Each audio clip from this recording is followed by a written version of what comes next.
Hello, my name is Kiara Toro, and I chose a topic in conservation, and we're going to be discussing the importance of ecology in conservation and management, and how we can apply this information to conserving the Florida scrub jay population. So before talking about case studies and scrub jays, we're going to be talking about terminology. So what is biodiversity? Biodiversity is known as a variety of life on Earth of all levels, and this encompasses everything around you, even organisms you don't see. But why does biodiversity matter, and why is it so important? Biodiversity impacts everyone and everything. Without biodiversity, everything would be in utter chaos. Ecosystems we rely on need biodiversity to survive and succeed in order to supply us with things that we need in life, like water, medicine, food, crops, and more. Biodiversity also helps against the fight against climate change. It aids in climate regulation and reductions in emissions. I know in grade school that we learned that certain plants filter air, and that allows us humans to have fresher, cleaner air. So less biodiversity equals impurities in the air, which could be bad for big cities that have a lot of emissions but low biodiversity. Biodiversity also impacts the economy. Without biodiversity, ecosystems and biodiversity hotspots would suffer, especially the surrounding communities that rely on these ecosystems for their income, food, medicine, etc. So what impacts biodiversity? So biodiversity can be threatened or enhanced. Right now we're going to be talking about factors that threaten biodiversity, like pollution. Soil, water, and air pollution can all threaten biodiversity. Soil pollution, like contaminated soil, can alter pH and the nutrients of the soil, which could affect biodiversity and the organisms that rely on this habitat for food and nutrients. Water pollution is also a very big factor that could threaten biodiversity. Fertilizer and pesticide runoff and human activities like mining and production of cement could increase the amount of heavy metals in bodies of water, which could in turn affect fish, flora, and organisms that rely on these bodies of water. It can also include air pollution, like soot, dust, and discharge of greenhouse gases, acid rain as well, which makes it hard for organisms to adjust to and could harm biodiversity in the areas that are affected. Other factors that could harm biodiversity is habitat loss. In our recent lecture, we learned three main types of habitat loss. We have destruction, degradation, and fragmentation of habitat. Destruction is the most extreme version of habitat loss, which involves massive destruction of natural habitat that becomes almost inhabitable by native species and ecosystems. So this usually results in extinction or at least major loss of biodiversity, almost unfixable. Destruction habitat loss involves deforestation for creating agriculture fields, filling wetlands for residential or commercial purposes, and more. Habitat degradation is similar to destruction but not as severe. It involves urbanization, interruption of ecosystem processes, agricultural processes, and more. Like said previously, it's not as intense, but it still affects species on these habitats a lot. The habitat loss that we're going to be focusing for the major part is fragmentation of habitat, which severely affects scrub jay populations. Fragmentation of habitat involves converting large walled areas into smaller fragments of land. This involves splitting up habitats of organisms, which isolate animal communities and compress genetic diversity. More factors that threaten biodiversity include hunting, which doesn't just involve hunting, it can also include overfishing and overexploitation of natural resources like land and plants. Hunting is the root cause of extinction for a lot of animals. Like I have previously stated, in our last lecture we learned that hunting has caused extinction for a lot of animals like the Carolina parakeet, gray auk, the sea cow, which is a manatee. And hunting causes a huge burden on wildlife and can cause extinction in species, which disturbs the entire structure of the food web. Like we all know, I hope we know that by the end of this class, we know that everything is interconnected, and Just one species being gone disrupts the entire food web. More factors that threaten biodiversity include introduction of invasive species. This should not be a surprise considering that we live in Florida, and one of the biggest introduction of invasive species examples is the introduction of pythons in the Everglades, which we both know that has caused a major ripple in the natural order in the Everglades. Introduction of invasive species affects ecosystems disproportionately compared to other species. Invasive species can modify habitats, spread and cause disease, deplete resources, and preys on native species, and reduces biodiversity as a whole. Now, in my opinion, climate change is probably the biggest threat we have to biodiversity right now, and due to human disturbance, climate change has greatly accelerated, which has negatively impacted ecosystems and us. Our biggest problem is if climate change is faster than organisms are able to adapt, this could cause major biodiversity loss and could also cause mass extinction events more than we already see now. So talking about factors that enhance biodiversity is big food webs and complex habitats. And of course, limiting human disturbance and making sure that the level of human disturbance doesn't reach over intermediate levels.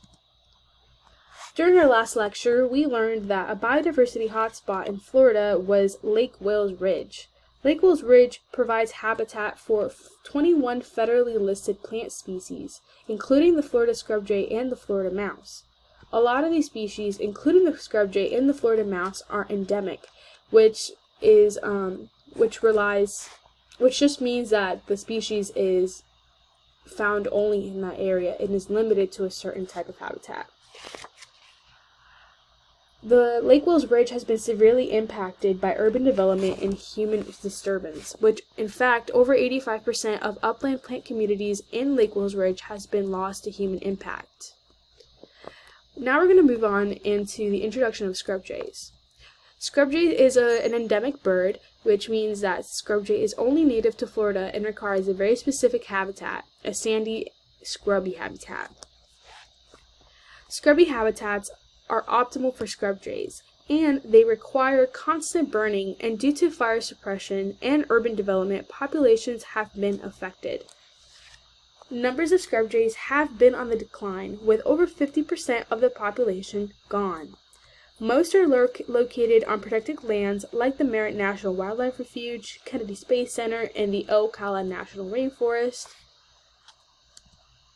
The first case study that I'm going to be talking about was conducted by NASA, and it included trying out a conservation strategy for the scrubjay on Kennedy Space Center / Merritt Island.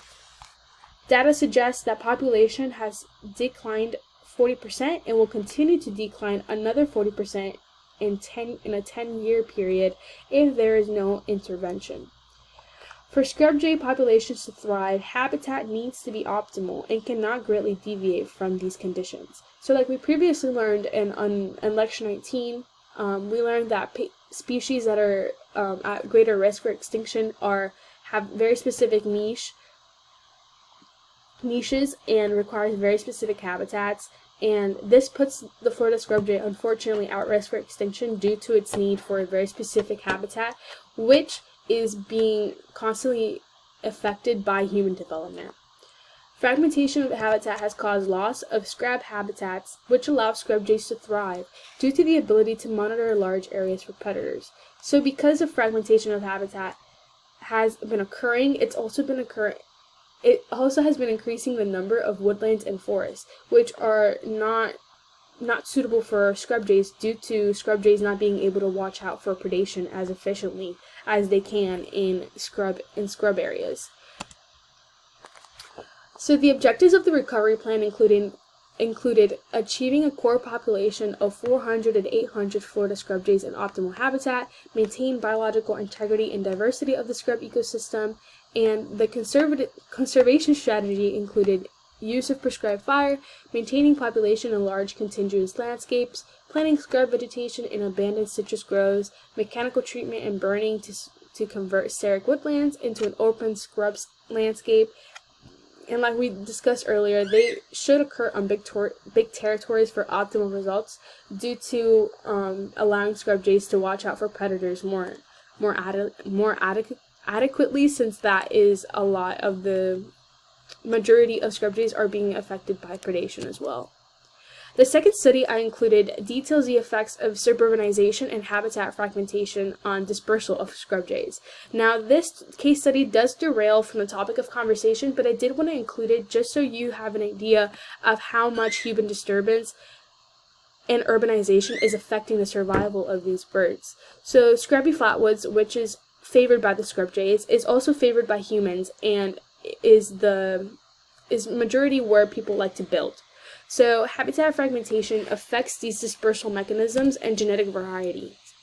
So the procedure involved banding 816 scrub jays, and the dispersal methods of these birds were measured.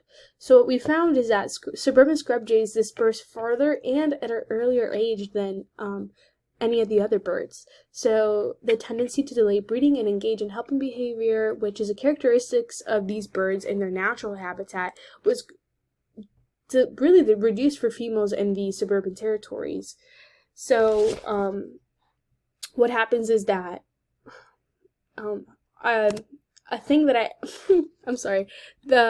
a theory I have about this is that I feel like suburban birds usually they feel more threatened, and they have this need to pass on their genetic lineage quicker than birds in natural habitat in order for them to survive. So characteristics of suburban territories prefer earlier dispersal and breeding than any other birds. Longer and earlier dispersals can negatively affect survivorship, with female survivorship of first-year female dispersals is around 31%. So what we can see is that the mortality rate for these birds in suburban areas is a lot higher than dispersals in their natural territories. So what we can see here is that urbanization and human disturbance is making these birds deviate from their normal tendencies and behaviors and causing them to adapt. And what it's doing is increasing their mortality rates, and also aiding into the fact that these birds are, if not helped out more, are going to go extinct. And human disturbance is causing these birds to be pushed more and more to that extinction level. So what the point of this presentation is to keep in mind our behaviors and what we're doing and how it can affect species and organisms all around us, and what we can do as individuals to greatly reduce our carbon footprint and greatly reduce our impact on this environment. Because without biodiversity, without conservation, without studying of ecology, all these important things that make the world so great are dying. So I just want to bring awareness to the fact that this, food webs and everything is interconnected. So if this species dies out, a lot of animals and organisms are going to suffer from this bird dying out. So, just to keep in mind that, your actions affect everything around you, and to try to be as green. And, if you see these birds out in the wild, make sure you alert your conservation organizations, and try to look up online any ways that you can help this bird and regain its population numbers. And that's it.